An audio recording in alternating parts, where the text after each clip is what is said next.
natin mo again mga kamamshi, and for today's sharing natin is lunch idea tayo mga kamamshi. Quick and easy to prepare.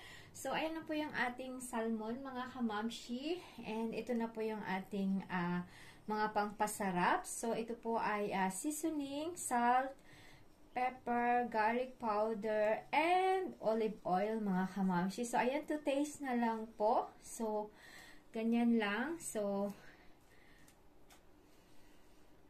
grease lang natin po ng side by side. So, ganyan. So, ayan.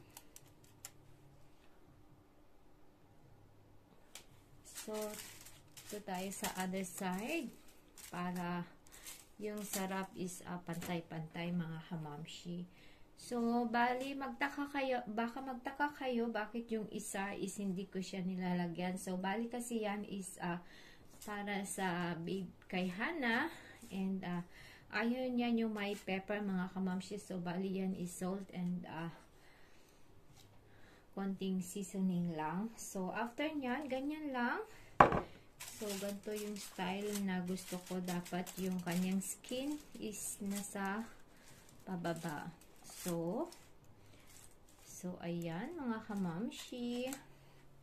So, after nyan, ilagay natin yung ating garlic, tapos yung ating lemon, tsaka kung anong available sa bahay na mga herbs mga kamamshi.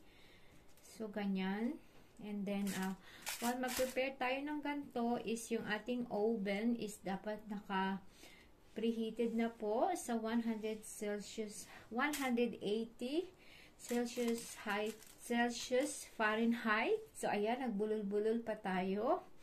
And then, i-bake natin po siya sa 20 to 25 mga kamamshi. So, ito yung mas masarap, yung garlic talaga. So, ganyan lang siya. Quick and easy talaga ito mga kamamshi. So, yan lang. Okay na. So, ayan, i-bake na natin mga kamamshi. So, ayan na po mga kamamshi yung ating baked salmon for today's lunch mga kamamshi. So, ayan po.